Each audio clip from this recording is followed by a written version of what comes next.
Thank you. Thank you very much. So we're going to look at different relationships you may enter into with folks, contractors, alliances, partners, co-owners. So just to get a little better acquainted, just by show of hands, who here is in a startup? Okay, okay. Who here is a consultant? Okay, okay, okay. Who's solo? Solo? Nobody said good. Oh, solo. All right, one guy, two guys. Who's in a two-man team, two-person team? And then bigger. Three to five, and then bigger. All right, all right. All right, all right. Well, this will be helpful. Who didn't raise their hand? She's still eating, okay. So, going to try and look at a couple different partnership models. Give you a framework to evaluate opportunities and evaluate partnerships, and then some tips for getting started. And if you want to leave a business card, we've actually got an article on the 10 tips thing as well. A little bit about us. Mark covered most of this. As you can tell, he's a poor judge of character, but he needs to get out more. But we really focus on the early revenue problem for products and services. A lot of times with the technology, you'll actually offer it initially as a service and then scale it into a system integration and then ultimately into a product. We have two peer advisory groups we run. One are the Bootstrapper Breakfasts that run several times a month in Sunnyvale, Palo Alto, Mountain View, San Francisco, Oakland. And then we also run local mastermind groups in Sunnyvale. Why partner?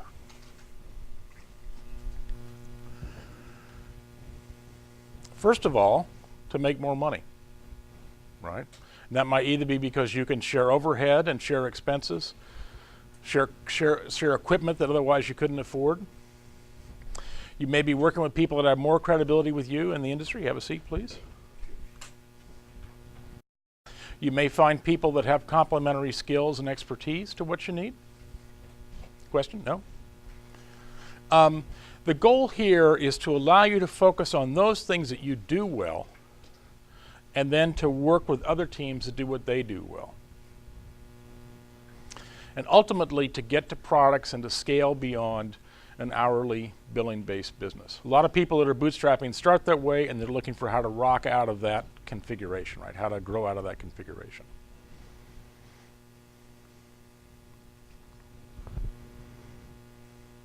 So I'm going to touch on it, but we don't define the employee or subcontractor relationship as a partnership. That's the risk and the allocation there is different.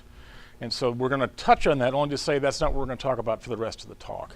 We're going to look at alliances, which are typically around shared deal flow, shared relationships, partnering for projects on joint delivery, perhaps creating a new entity or a joint venture together, and then other kinds of things you might be able to do with your customers or to create franchise relationships.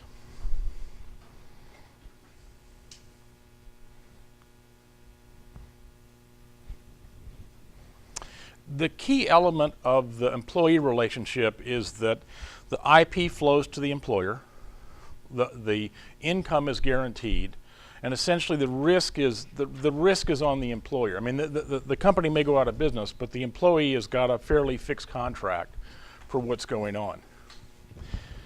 If you're bootstrapping, getting started, this is a viable way to go, but this is not really a partnership. This is a way to keep the lights on as you get your product finished or as you find where you're going to work. We define the difference between a contractor and employee as it's typically a closed-end relationship where you've got a particular purpose or a particular period of time you're going to be working for. Questions on this? No? How many folks qualify as an employee under this definition? How many folks get a regular paycheck at W-2? Okay. How many folks are filing a Schedule SE? Okay, one, all right, two, all right.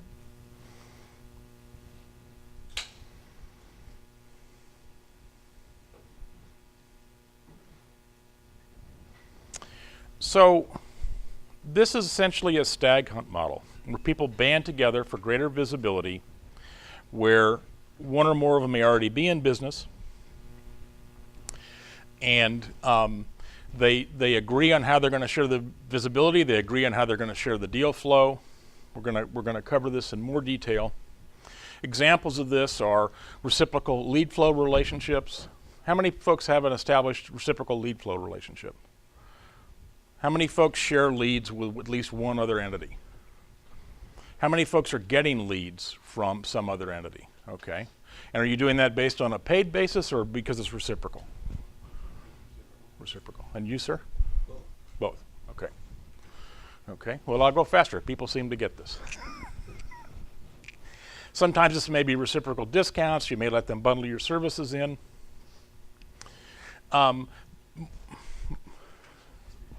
If we look at the Starbucks and Noah's Bagels deal, you had two independent entities that banded together for joint promotion.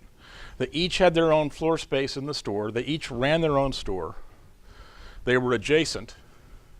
And the idea is, before Starbucks got into food, coffee and bagel was a full meal together. So they could provide the customer more than they could otherwise.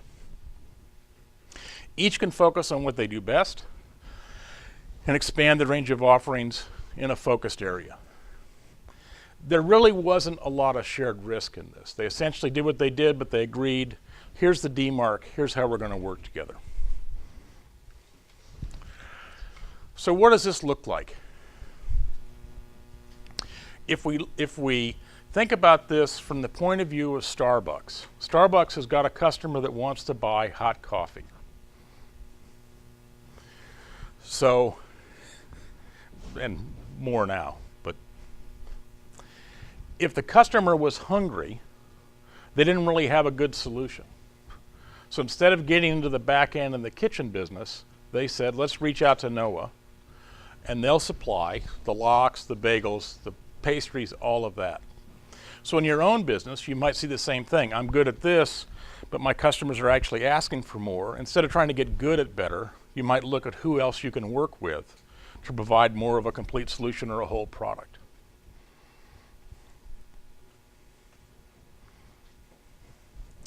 The next one's a little harder, and that's where you band a question. Do you find that the partnership is the process or part of the process in this sense that Starbucks will team up with the sandwich operation and basically they learn the sandwich operation. They kick the partner out to make the sandwiches. And Noah will try and learn how to do the coffee. So the end result is not a good partnership. The end result is somebody learns from somebody else. So if you look at Noah's business and the way that Starbucks provides food, Starbucks doesn't do any cooking on premises. It's all packaged and delivered. So at least in that context, I don't think Starbucks reverse engineered Noah's kitchen flow and decided to offer bagels. Right? Everything that they buy is packaged and delivered. So that is a risk in partnerships that a larger partner may be trying to learn your business. But often you retain one or more blockers, as does the other party, that says, we're not going to get into that business, but our customers are asking for it. Can we find a way to come together to offer a 1 + 1 = 3 situation? I'm not saying it's not a risk, but it's often less of a risk than you first think. Is there a question? Vertical integration usually takes place much later in a company's life cycle than in the startup phase. He was talking about horizontal integration, though. Other questions?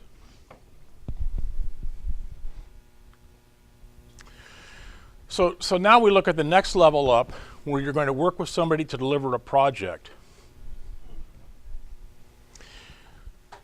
Ordinarily, the customer only wants one person to be responsible for this. One neck to choke. People have heard that phrase? Yes? Yeah. So that means you have to work out with your partner or partners who's going to own what piece of the revenue, who's going to be responsible for delivering it, who's going to own the intellectual property, and who will own the customer relationships that flow from this. And it's better to figure this out up front than to fight about it on the back end.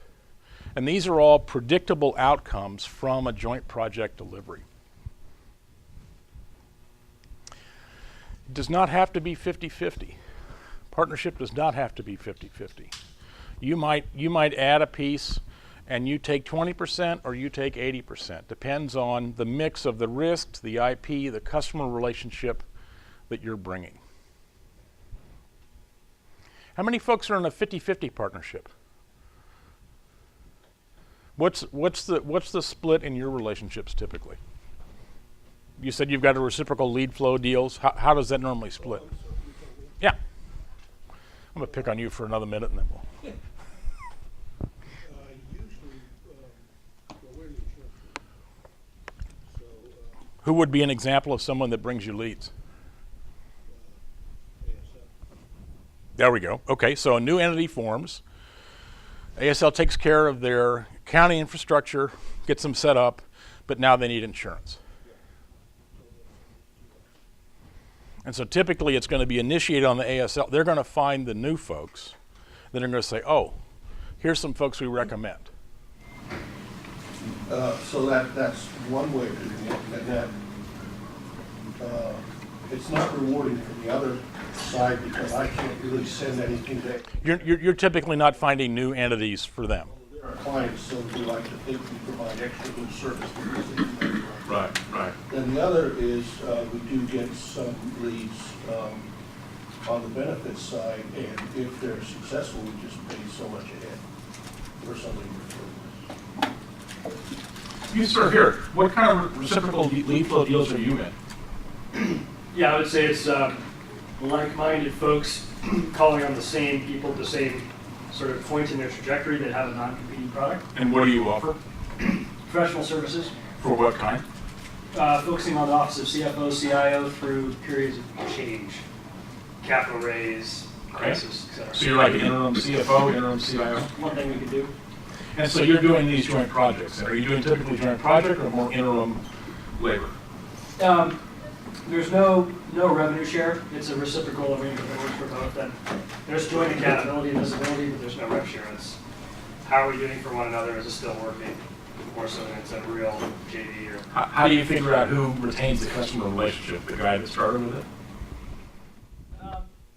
Well, hopefully by sort of opening up the kimono, the relationship gets better for everybody.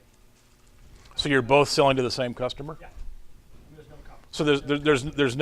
So there's multiple purchase orders then. Correct. Yes. Okay. So it looks more like insurance where ASL sends a bill, you send a bill, you agree to work together, and they know you're going to do a good job for them. Right. Other folks looking at joint projects. So here's an example, actually a real example. So a mechanical engineer and electrical engineer band together to deliver full systems. And so by being able to deliver both the chassis, the hardware, and the electronics, they can go after larger firms and they can provide a more complete solution. If the chassis is good but the electronics doesn't work, they won't get paid. If the electronics works but the chassis doesn't work, they won't get paid. So there's a risk on a common outcome. And they negotiate how to break out the revenue, the intellectual property that gets created, and who keeps the customer afterwards. One example of this in real life on an even larger scale is the PRG group, which is a much larger hunting party. And you'll see this often when you need multiple different disciplines to come together that are each excellent in their own way, but the customer wants to buy a finished system, a finished product. And this allows each firm to focus on where they excel without trying to hire people they may not know how to manage or develop skills they may not know how to acquire.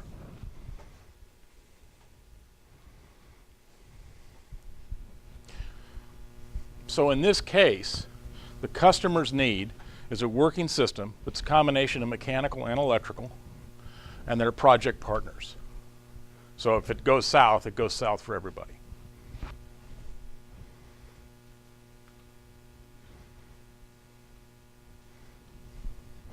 The next up is where you might actually band together to create a separate company or a subsidiary or a joint venture, where now you've got joint investment that may be in the form of money, equity, maybe in the form of intellectual property, maybe in the form of existing book of business. There's one profit and loss statement that gets created, and the resources are all owned by the new entity. So this is kind of the co-founder problem. You may be, who's looking for are you looking for a co-founder? Yes, so this is the challenge you face. You're trying to create a new entity. You're going to divide amongst one or more other potential partners. But all the profit, all the intellectual property, all the brand value flows to the entity.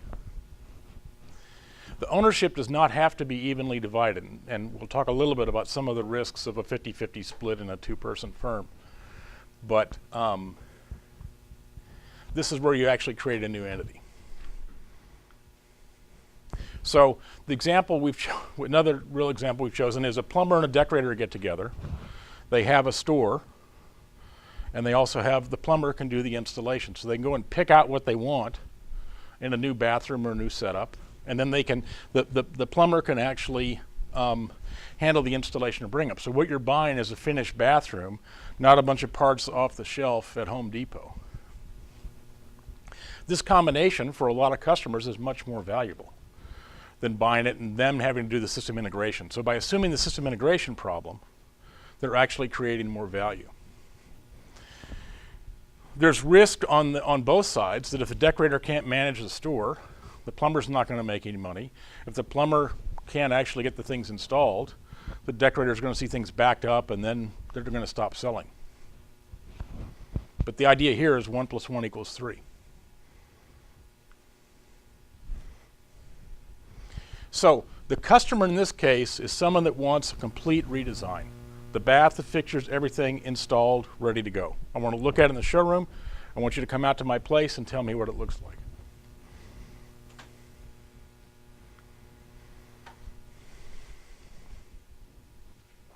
There are two other models that startups should also consider. One is a franchise model. You may come up with a new technology and look for consulting partners to help deliver that. You retain the rights to the software or the specialized device or specialized equipment, but the partner is able to make service revenue and pay a franchise fee. The other is, sometimes you're fortunate enough to find a customer that's got a serious enough problem, they're happy for you to solve it for them, and then you keep the IP. Because they don't want to get into the business that you're in, they've got their business to run. And you can sometimes negotiate this up front, where you essentially give them a discount on what your offering is in exchange for the right to own and resell this. So we see this a lot of times as a way to get products off the ground, get new offerings off the ground. And the trick here is if there's enough pain, the customer just wants the problem solved. Anybody done this? Anybody tried this? So the lady that's doing big data, you should definitely think about how you can spin up products out of what you're doing as consulting engagements. What do you see as the term limits on some of those agreements? Well, I don't think they have term limits. You mean in terms of exclusivity? Either that or time. So normally what will happen is the customer's looking for competitive advantage against a named set of folks in their vertical. And so that might be 6 months, a year, 18 months. They just need to be ahead enough that they get that advantage. If they ask for too much, then the competitor will go, oh, we see that this company's got this, we're going to go do the same thing.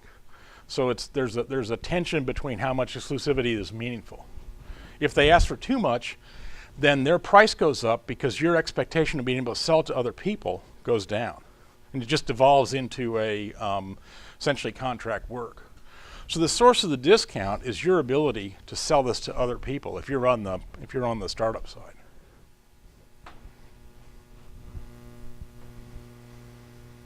Anybody doing this? No. Have you looked at this at all? When you ask about the exclusivity, have you been in negotiations with people about this?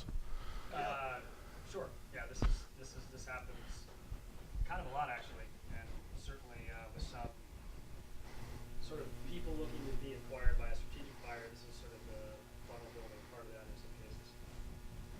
Yeah, and this foresees an exit where you don't get acquired back by the first customer as much as you use them to bootstrap your way to viability. That becomes so the risk with having them also be the acquirer, because they're controlling your revenue stream, if the price is a function of there's a perverse incentive to withhold payment to drive down the multiple to acquire at a low price. So we normally don't recommend that. So let's talk about how to think about forming partnerships. Who's your target customer? Yeah. Well, right now it's small to mid-sized customers, but it could be any range. It could be in medical field, or it could be in high-tech. Is there anyone you would say no to? Yes, absolutely. If it's not on the, if there's something we cannot, help with, we definitely. So if you were approached by, who would be somebody that would approach you that you don't want as a customer? Sometimes, well, because we are a consulting firm at the moment, sometimes they're looking for implementation and operational. They need some services in that, Mm-hmm. and we cannot do that because we are a small team and it's a startup, really, and so we would say no to because we don't have enough resources. Do you have other folks you know that do implementation that you could flip the? Yes, so we can recommend them to others, definitely. Okay. So that's all we're trying to say here, is figure out what you want. If they have a different need, this is where you want to establish partnerships. You may want to maintain a relationship with that customer if they come back and they want more architectural analysis on your side, right? Sometimes as well, so you probably have a geographic capture basin, right? In other words, you're only working in a certain area. If somebody from Cincinnati calls you and says, I want to buy insurance, you go, you're not in my territory, right? Go to Allstate, right. So this is another kind of example where even though they have the need, even though they need insurance, they're in the wrong industry, they're in the wrong geography, they're the wrong size. So this is another place to think about partners, where if you're consistently getting inquiries from, hypothetically, Cincinnati, you might work out a relationship with a firm that does insurance in Cincinnati, in the same way that ASL came to you and said, hey, we got all these guys that need insurance, can we send them to you? So a lot of people, they don't leave their box, and so they miss a lot of opportunities for where they might be able to bring opportunities to other folks, and vice versa. If the guy in Cincinnati was finding leads for people in San Jose that wanted insurance, again hypothetically, then you might work out a reciprocal relationship. If the implementation partner doesn't do the architectural work that you do, they may be inclined to say, hey, why don't you go to these guys for the architectural work, and then you'd send them back for the detail. So Sean, an example of that is, our firm here, Abbott, String and Lynch, we just have one office. That's it. We're just here. But we belong to an accounting association where there's a firm that in our association in all of the major cities across the United States. One firm in each city.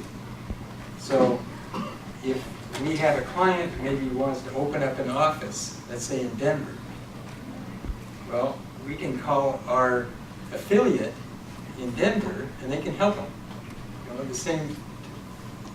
By the same measure, if that Denver affiliate CPA firm has a client that wants to get into Silicon Valley or do a startup in Silicon Valley or do something like that, they can call us and then we can help them. So we get a lot of business that way. There's no revenue sharing, is there? No, we don't do that. We just refer business back and forth, and we have training that's done nationally for our people. So we'll go to Las Vegas or different places, but all of our affiliates will send people. So we benefit by cross-training, helping. But whenever I have a question, for example, that somebody in our office doesn't know, I can find somebody somewhere across the United States who will probably know that answer.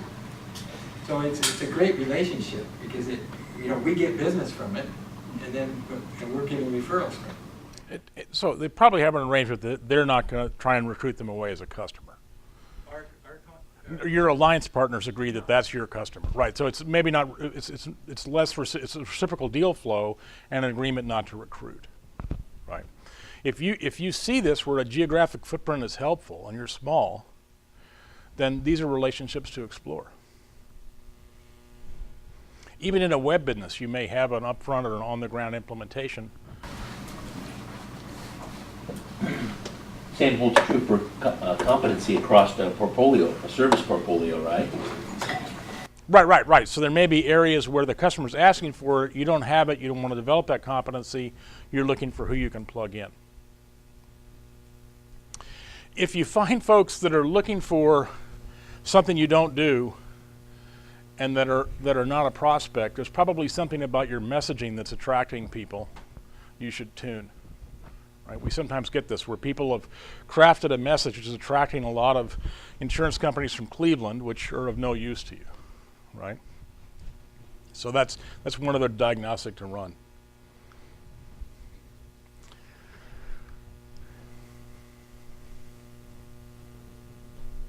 So what we're saying is when you look at your business and you look at the target customer, you're trying to determine, does this target customer have a need for which you have an existing core competency? In which case, you need to either be a co-owner, a project partner, or you need to subcontract out because you want to maintain that relationship, right, for that core need, right? If it was a different need, then you can look at alliances, you can look at project partners, you can look at subcontract. And you can bring them in below the line, so to speak, where you assume the risk and simply subcontract out to them. If it's a target need, but it's not a prospect by virtue of geography, that's the case that Mark cited. That's where he's essentially entered into an alliance, and by doing these common service training, they're starting to build something that looks like a franchise or consistent care, consistent service across a range of folks. And then finally, different need, not a prospect, but you see a lot of them. That's where you do an alliance, because it could be when your job is done, when you've finished everything, you need implementation partners, in which case that's a natural way to set up an alliance. Question on this, sir? Are you okay?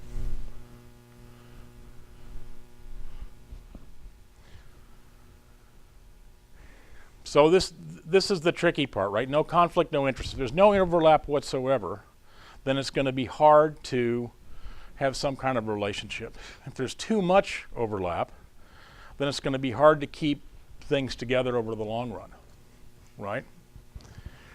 Two places to look for partners are what's got to be established before you can do your job, and what conditions or outcomes do you create that other firms need as their starting point, right? So in our business, we work with early stage firms. If they're not incorporated, if they don't have if they can't do their books, if they can't close a sale, then we can't help them. I mean, there's no point in going on a sales call if you can't actually close a sale.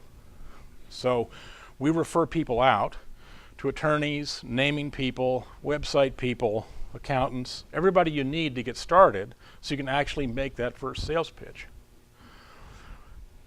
We don't deal with firms typically much above $10 million a year, and normally even $5 million a year. So we work with other service providers who serve those folks to say, these guys, as a company grows, they want a different relationship with their outside consultants. And so we tend to be part of the team. Larger firms, they want a subcontract relationship. They want to give you a list of things to do, go do it. Right? And a startup, when you don't have a lot of customers, it's not clear where the problem is. You can't always draw a circle on something and go, okay, the problem's right there. Problem may be many places. So we tend to send people out as they get larger because they want a different relationship.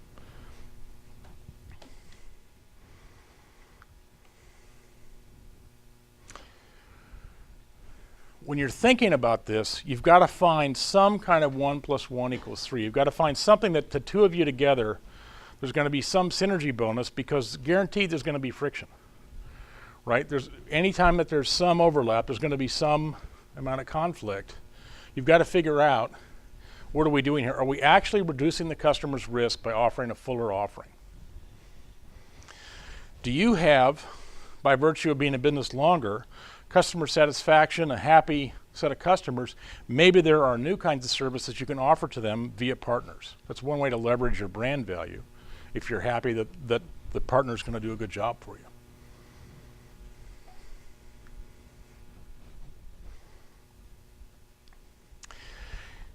When you're looking for your first 6 to 12 customers, it's hard to establish partnerships because you don't have any customers in common. You're still a hypothesis. So what we're talking about here is more after you're over that hump and now you're starting to scale. The thing we normally do is to say, look at who else your customers are using that connects with your product you're offering in some way. That's the best place to think about partnerships. Or look at what prerequisites you need in place. Put those in place early, right? You may even be willing to pay for those. If you say, okay, I want everybody that's registered a new domain name, or I want everybody that's, I don't know what would be a good one for big data, but there's probably markers for people that are going to have a need. And in the case of insurance guy, he's looking for who just got incorporated and got set up. If they want an office, they're going to have insurance.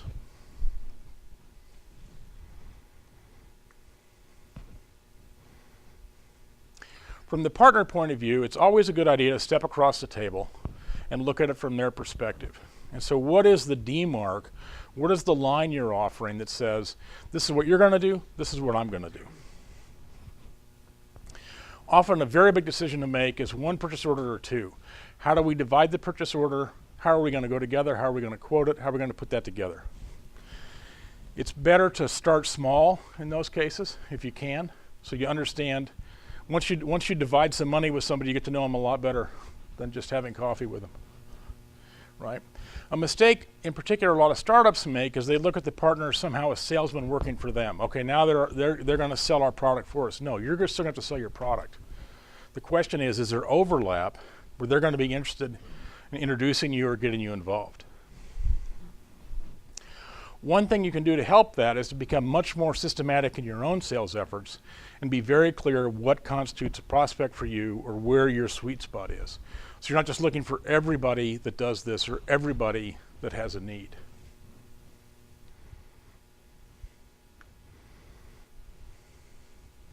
We're big fans of a plain English term sheet. Just put it in writing, but don't try and turn it into a legal contract. Just write down what your understanding is. If the customer is slow to pay, what's going to happen? If the customer never pays, or they only pay the first invoice but not the second one, who's going to bill? Who's going to get the testimonials? Who's going to be able to call on the customer again at the end of the project or the end of this thing? If you're creating something that might lead to IP or patents or trade secrets, who's going to own it? Figure that out up front, right? Otherwise, right? If products are going to be created out of this, if this is possibly a way to bootstrap into a product, figure out, is this a trial run to create some kind of joint entity, or is this clearly one partner or the other is going to lead with that product, right?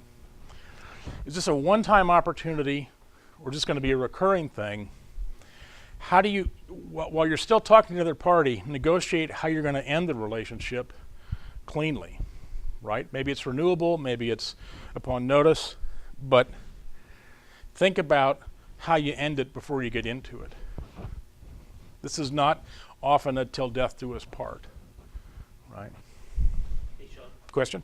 This is valuable. I'm curious whether these slides are going to be... Yeah, if you want to give me a card, we'll definitely email you a copy. I'm going to get to a 10-point checklist that we also have an article we'll mail you.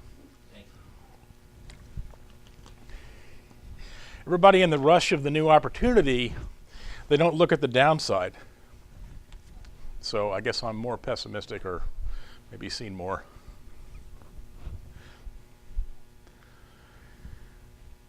If you're thinking about pitching a partner, think about how you can start small with a customer in common that's a no-brainer. The less complex it is, the easier it is to agree to, the easier it is to sell, the easier it is to figure out, can we actually work together, can we make this happen, right? People tend to confuse the vision with the first step, right? the case you point out as well, there's some risk that they're actually trying to get into your market or reverse engineer what you're doing. You want to go through a series of milestones in terms of progressive mutual disclosure. You don't want to necessarily turn over all your cards in the beginning. Sometimes you can come up with a small point offering, which doesn't require you to disclose a lot of your expertise, but can demonstrate we can make some money together and we can get started. In your case, it might be one line of risk, or it might be for a particular kind of customer. What's worked well for me in the past has been just co-hosting an event together, or writing a white paper or a report, or co-writing a blog. Simple baby steps. That's a great way to start. It demonstrates you can actually create a lead flow that's of use to both of you. And if you figure out how you're going to, so before you get the lead flow, figure out how you're objectively going to divide it, which means you've got to be able to say, this one's yours, this one's mine, this one's yours, this one's mine. And it may not even be 50-50. It may be 4 for you, 10 for me. And it still may be a good deal for both parties. Other tricks people use to start partners or pitch partners. So you're doing this now where you bring people together. How do you figure out when to bring a new guy in? I would say that most business-to-business buyers will value a good, hearty conversation with anyone who can help their business. So for me, I feel like if I can partner with someone who can make what is a first communication where I have no idea if I even have something that helps them meatier and heartier and more compelling and gives them more data, that's all good. And if I think that that person has intrinsically aligned interests that make them just want to sort of support me and be reciprocal, that's also all good. And then we test it. And if it doesn't work, then I'm pretty quick to say either you're not reciprocating or I can't, and so let's just call it and we'll move on down the road. But I always try to put myself in the buyer's shoes, right? It's hard to buy stuff and try to do a diligent job, and so if I can bring other folks to the communication either through me or with me, that makes it a more compelling conversation. I think that's always good. Non-competing, of course. So 10 tips, right? I think you've got to be very clear on your business purpose. What are you trying to accomplish by working with a partner? For the most part, the opportunistic project work is hard to keep together if there's only one opportunity that comes up every 5 years. It's better to look at where you've got longer term opportunities, recurring opportunities, and where at least you can remain friendly if you don't do business together in the future. Start small, trust is built over time. And I think what you were getting to with your remark is there shared values? Is this somebody I want to work with? Is this somebody I want to be in front of a customer with together? Right? Are we comfortable with how we're going to present ourselves and sell ourselves? Yeah, your brand equity is at stake, so I'm sure that Yeah. will make better. This goes to the other question, internal development. So the other thing to figure out is, are they actually working on what you do? In which case it's probably not going to be a great relationship. Somebody says, hey, we're working on getting into the insurance business, but we need a year to get started, so we're going to work with you this year, and the next year we're going to open our own offices. That's not a good partnership, right? Because they're just trying to figure out how to get into the business. Just for them. It's for them. No, so you want to spend a certain amount of time. Where are you guys trying to go? Are we going to be somebody you're going to bring business to in 2016 and 2017? Is this going to be something that's going to work for a long time, right? So we're not going to get into the naming business. When we work with naming guys, that's a whole other area. I'm not going to get a law degree, guess? On the other hand, though, if someone is upfront about that, and you know it's going to work, then you may be able to work something out. Right. And there you got a time limit. Integrity. Yes. Yes.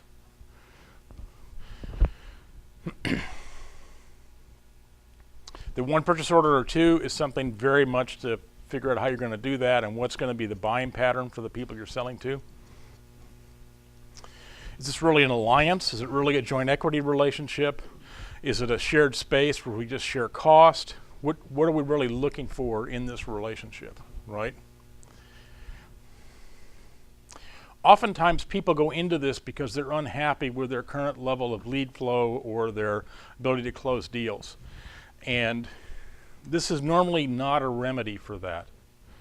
You need to become, normally the best remedy for that is to become much more systematic in how you're targeting, how you're prospecting, because you're going to need to give that to the partner anyway to say, this is who we're looking for, this is not who we're looking for, right? If you're doing business with everybody, you're probably screwed, right? Or you're selling toner ink, or I don't know.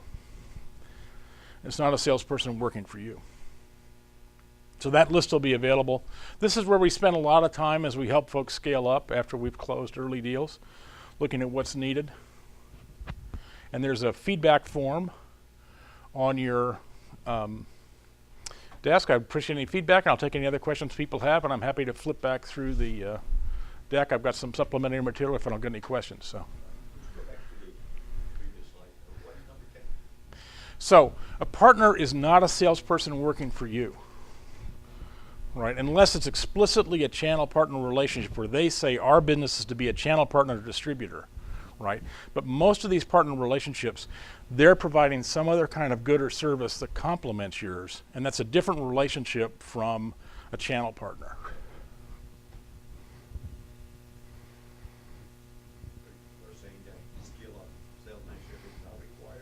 I'm saying you can't treat them like, how come you're not bringing me deals? How come you're not closing business for me? You can't. So a channel, if you sign up a distributor, there's an expectation they're going to bring deals and close business. This is not that. So, I mean, and that's a whole nother channel partner relationship, a whole nother topic.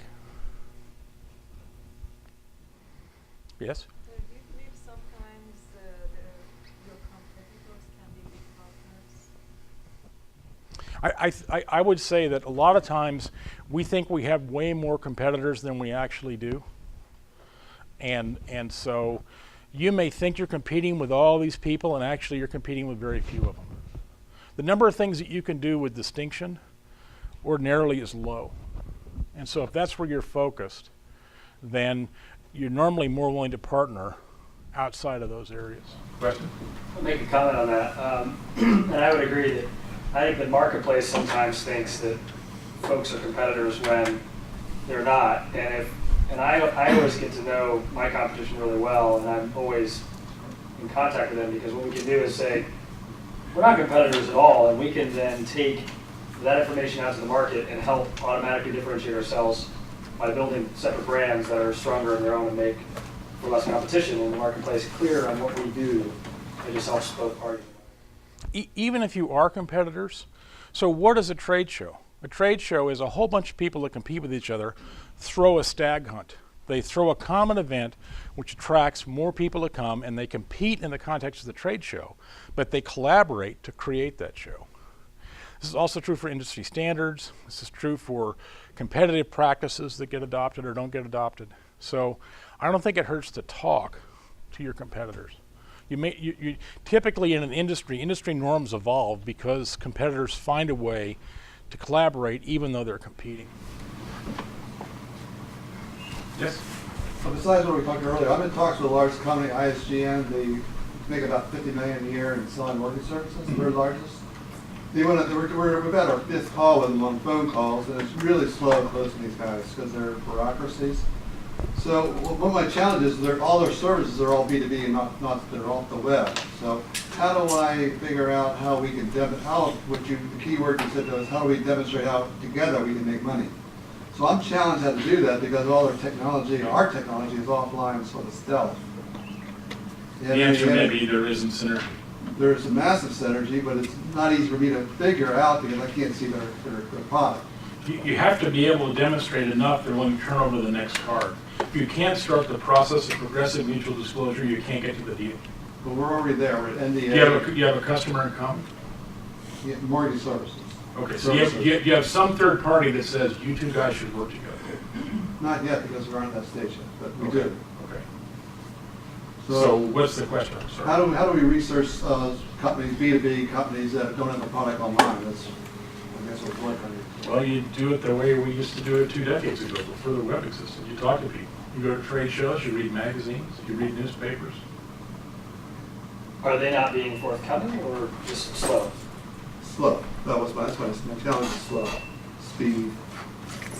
Yeah, slow means not important, I think. You have to understand. You have to understand if there's not a deal on the table. If it's not going well, there just may not be a deal on the table. I mean. So the other thing to understand is when somebody says, "I'm looking for smarter prospects that understand my presentation," normally that means that your presentation is not good. Right? Now, if you go to 20 people and nobody understands the presentation, the common factor is the presentation, not the 20 people. Right? So you must have a hypothesis for why you believe there's synergy between these firms. Well, they have title data. We have monthly demographics. How do you make money together? Still a better thought. And so if they said yes, how much money are you going to put in their hand in 90 days? Okay, then I would work out that promise and say we can make $1 million in 90 days. See if it passes the laugh test. Right? Maybe it takes 6 months, maybe it's $100,000. In other words, it doesn't have to be $1 million. I mean, you should have some theory of value that you're going to bring them.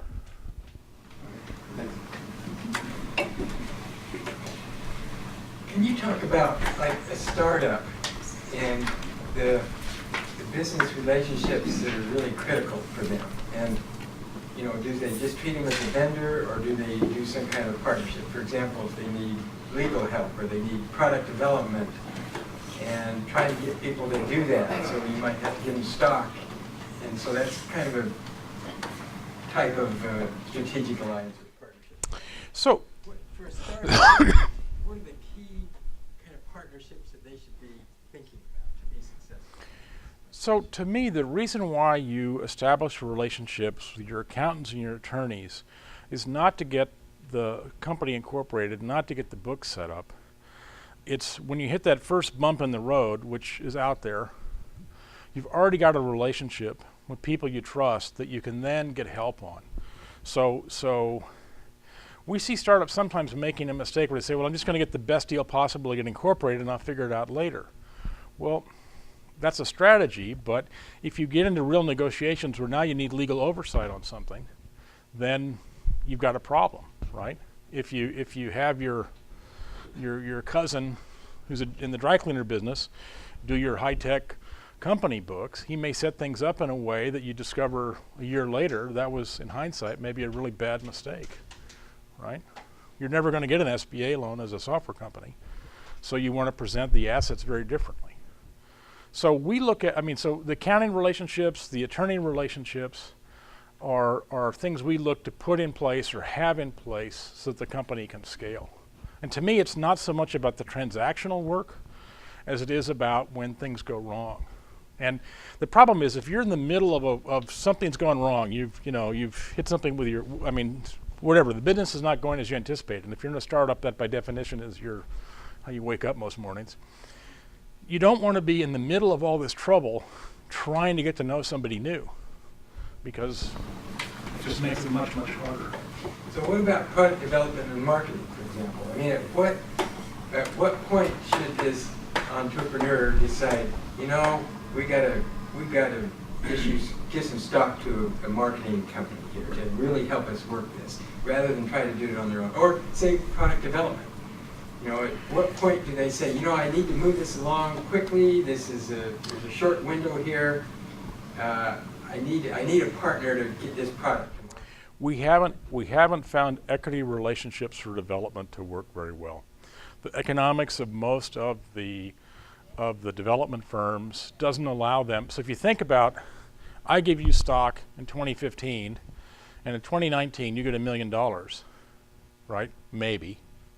Right? Most firms can't wait 4 years to pay their employees. So you force a 2015 expense stream onto them for hope of a greater payoff. You're actually encouraging people to become angels or VCs that are probably psychologically unequipped to do that. So we just have never, what we normally see is development firms that are having trouble finding clients, they start talking about taking an equity and then they realize what they've signed up for and they get out of it. So has anybody made that work? Has anybody, right, it's.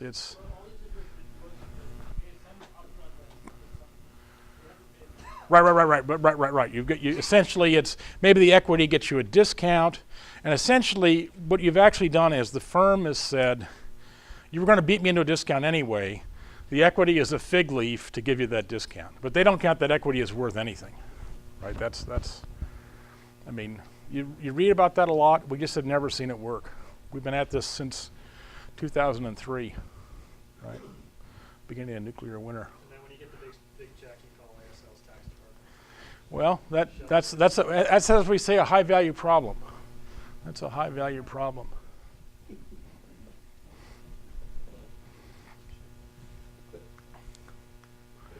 you think that there are more strategic partnerships now than there were 10 or 20 years ago? What is the market needing to do less? So I think there's a whole bunch more. I think that what's happened is the internet is becoming much more of the scorekeeping mechanism. So I think there's all kinds of fractional equity. So I think, for example, the way we do due diligence is going to change dramatically. Already is, right? You're not going to think about, I do whatever I want, and then I'm going for an event, and then I have this cleanup period, and I get right? You're going to have this in online storage where your accountants, your attorneys are keeping you clean every month. So instead of letting it get screwed up, they're there all the time, right? We do business with Pacific workplaces, right? Where we buy rooms by the hour, right? We have a relationship with them where if we want to flex larger, it's already baked into it, right? All of this, if you look at what Amazon's doing with cloud computing and the SaaS layers on top of that, the way software deals get negotiated these days are very different from the way they got negotiated 10, 15 years ago. And I think you're going to see software-enabled services look that same way. You're going to see all kinds of part-time, fractional, metered relationships.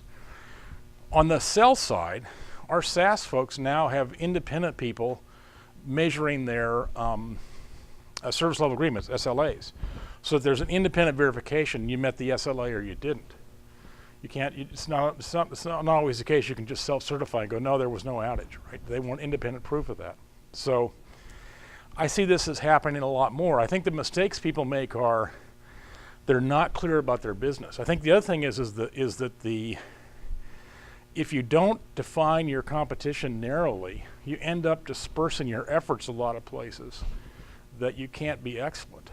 And so that's the other message out of this. Question? Discussion should be how many of the partnerships are really successful, and the percentage of that hasn't changed probably from 30 years ago. One thing has changed because of the web is there's a lot of cookie cutter partnerships, like you part of the AdWords ad. I don't count that. Anything you're clicking and signing, I don't count that as a partnership. That's a transaction. Right. So otherwise, if you look at it, two odd balls doesn't make an even ball, right? So there's a lot of partnerships happen between smaller companies, especially. People say we're going to take it to this market or sell this product together, and that may would translate into business. So as a number, it suddenly has increased because there's so many startups and so many mid-sized companies. But if you look at the success factor of those as a percentage of partnership, I think that hasn't changed. But I think the reasons that they're failing for the most part is a lack of clarity up front. In other words, they go wrong in the beginning, not in the middle or the end. Right. You've also got to be comfortable saying we're not going to cross that line, right? You've got to be more clear on your own limitations or what you're going to aspire to, and that's hard. Question? Oh, that's the 5-minute alert. So we see this was an extra one. So we see this happen sometimes when you see two people come together as co-founders and they do a 50-50 split. In California, this is not a great idea because what you end up with is deadlock, which means all you can really do is to dissolve the corporation. So what we see normally is that you add a tiebreaker to this equation, somebody that both parties trust, that they get a 0.5% or 1% or 2%, they go on the board or they go on the advisory board. It's a way to, if both partners agree, then there's no need for the tiebreaker. But if both partners don't agree, it gives you an alternative to either a shotgun clause or dissolution. How many folks are in a 50? Anybody in a 50-50? Okay. I don't know what other options are available to you in Delaware. But I think you're probably at risk for the same things, because there's no majority. A shareholder vote cannot resolve the deadlock is the fundamental problem. And it's better off to figure out up front who wins if we disagree or introduce a third party than to get into it and then burn down what's been created. Sean? Yes? I was looking for some suggestions, ideas, a framework for evaluating affiliate partnerships. Affiliates, are you able to provide any guidance around that? Well, we would look at those as alliances, I think, where you're looking at folks that are going to solve a different need. Are you looking for essentially a marketing channel partner? Yes. Okay, that's a different problem. So that's a different problem. That company is in business to bring you leads, and that's a different relationship than two entities coming together providing different services or different capabilities. So I'll be happy to talk to you afterwards. Their purpose might be more broad than what you've stated here. So it's a question of having a kind of a formalized agreement, or coming to an agreement. In the same way that you might buy advertising, I mean, you're essentially buying a service from them, and you're paying them out of their performance, ultimately. If they don't bring you the leads, you're going to dissolve the deal, right? You're going to stop buying ads, you're going to whatever. I'm thinking of more broadly based rather than a marketing agent. An affiliate, as another professional, they're in their business, they may or may not have something to gain, a commission or something off of a sale that I make. But so are you going to pay? Are you going to pay them for the lead? yeah, I would pay them. Okay, then you're looking at what's a channel partner, unless they're already providing. Are they already providing services to that person? Correct. They already have this. So then you're essentially borrowing credibility from. So this looks more like this, where you're trying to deliver something in common, right? They're focusing on their specialty, you're focusing on yours. Okay, so this is called Joint project, joint project. where they retain the customer relationship and you also establish a customer relationship. Other questions? I'll be available after you, yes? Maybe we should take it off the line, but do you have any like guidance, formal documents, or anything about how a framework for the business relationship? So I think you start with a conversation and a plain English agreement, and you're looking at how do you partition these things? Who keeps the revenue? Who keeps the IP? Who keeps the customer relationship? Right? So these are typically the high order bits you've got to negotiate. The other complexity is if the initial sales is low price, but there are other upsells that are pretty pricey. How do you split up the? I think that's part of the revenue split problem. Are you talking more about a strategic alliance where you're taking one part, you're doing your part of business, or they're doing their part of business, but you're supporting each other by that relationship? Yeah, we'll make sure the customer's happy. Right. But you're taking two other parts of the business, you're taking care of it, and he's taking care of his. Yeah, there's strategic alliances that I use and it depends on the client. Some of it's that, okay, I'll give you one and you give me one and we'll do that, or I'm here to support your client. I will make sure that I'll keep all my other vendors away from that client. You know, that's your business there. I have other clients that, or other alliances that with other people, but I'm gonna protect that business from you. So if your client asks me for something else that I don't do, that's in your wheelhouse, I'm gonna, again, put it back.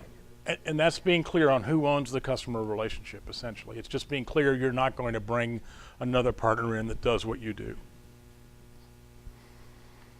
Thank you very much.